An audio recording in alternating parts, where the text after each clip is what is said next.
Tiada terduga kasih-Mu, heran dan besar bagiku arti kehadiran-Mu selalu nyata di dalam hidupku.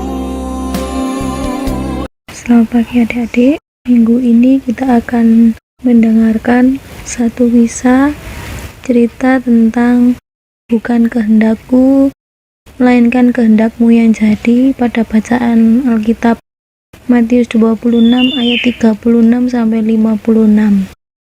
Nah, dikatakan di firman Tuhan bahwa di situ Yesus bersama dengan murid-muridnya sampai di Taman Getsemani.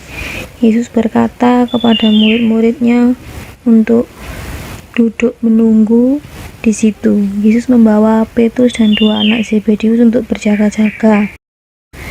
Yesus mengalami kesedihan dan gentar hati. Ia tahu, ia merasakan akan terjadi sesuatu yang besar pada dirinya. Ia meminta Petrus dan dua anak Zebedeus tadi untuk berjaga selama 1 jam, sementara Yesus naik ke atas bukit untuk berdoa.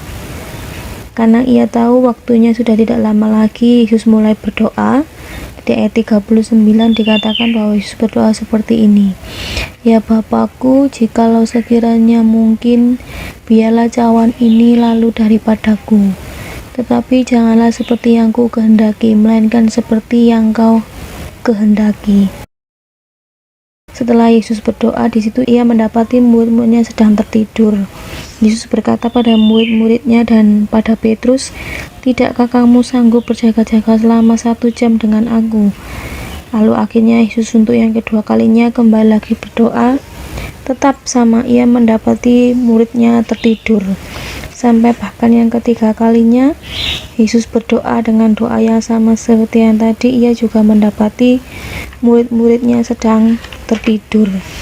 Sesudah Yesus berdoa, Yesus berkata kepada murid-muridnya di ayat 45 dan 46, sesudah itu ia datang kepada murid-muridnya dan berkata kepada mereka, "Tidurlah sekarang dan beristirahatlah. Lihat, saatnya sudah tiba bahwa Anak Manusia diserahkan kepada tangan orang-orang berdosa.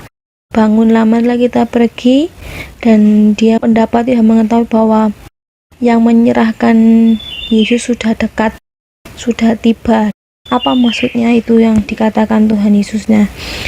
Selanjutnya di perikopnya di ayat 47, bahwa pada waktu itu ketika Yesus berbicara kepada murid-muridnya, datanglah Yudas bersama dengan rombongan orang-orang yang membawa pedang dan membawa pentungan ya. Nah, di sini maksud Yesus yang dikatakan bahwa yang menyerahkan dia itu sudah datang, ini maksudnya ya. Nah, Yudas memberitahukan kepada pimpinan rombongan tadi sebelum datang pada Tuhan Yesus bahwa akan ada orang yang kucium. Nah, itu yang harus kamu tangkap sebagai tanda kepada orang-orang itu, mana sih orangnya Yesus itu. Nah, Yudas mencium Yesus dan memberikan tanda bahwa yang kucium itu yang harus kamu tangkap. Benar ya adik-adik ya. Nah, Yudas mencium Yesus dan orang-orang itu sudah bersiap-siap untuk menangkap Yesus. Namun sebelumnya Yudas berkata begini kepada Tuhan Yesus sambil mencium Yesus di ayat 49 ya. "Salam Rabi." Lalu Yudas mencium Yesus, tetapi Yesus berkata kepada Yudas maksudnya, "Hai teman, untuk itukah engkau datang?" Maka majulah mereka memegang Yesus dan menangkapnya. Lah di sini ketahuan bahwa Yudas mengkhianati Yesus ya. Nah, namun Yesus tetap tidak membenci, tetap mengasihi Yudas.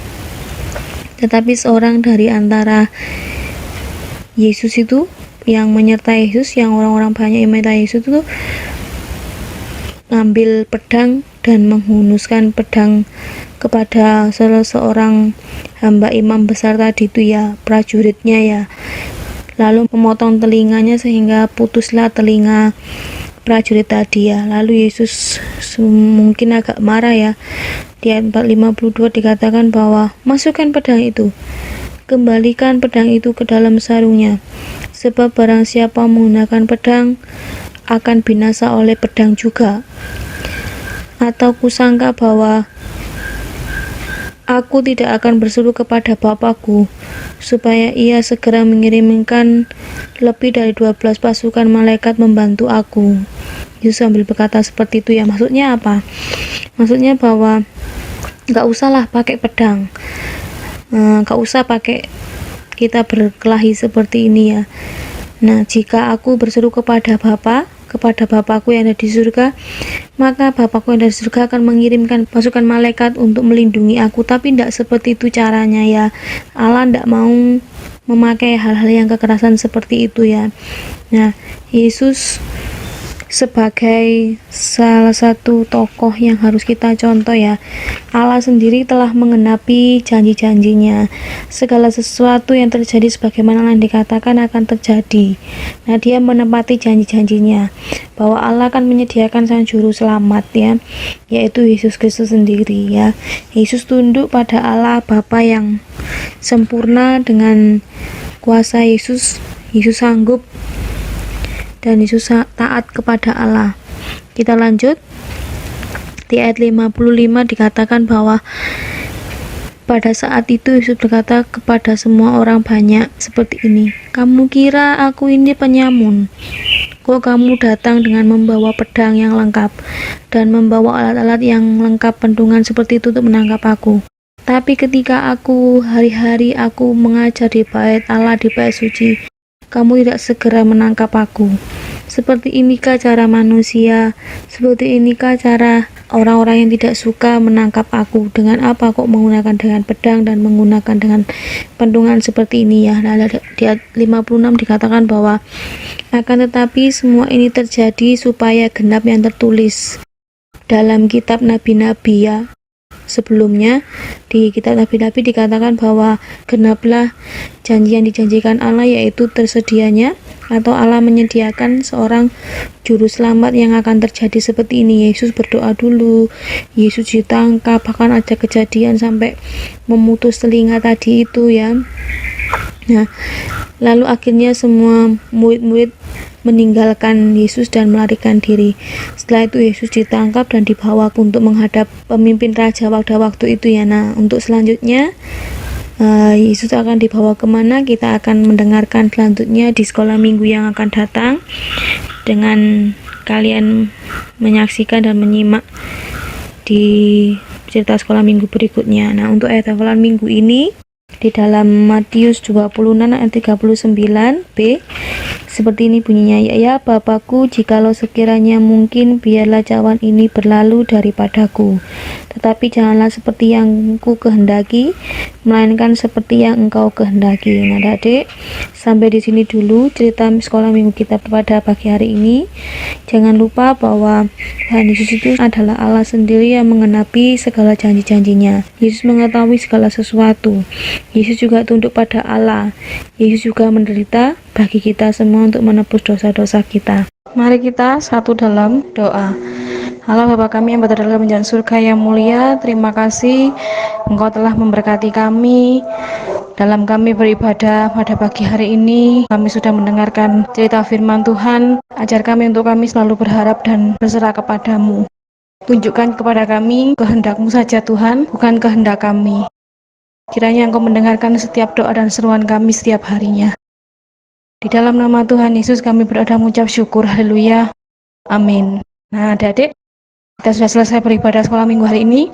Selamat berhari Minggu. Tuhan Yesus memberkati. Tiada terduga kasih-Mu, heran dan besar bagiku, arti kehadiran-Mu selalu nyata di dalam hidup.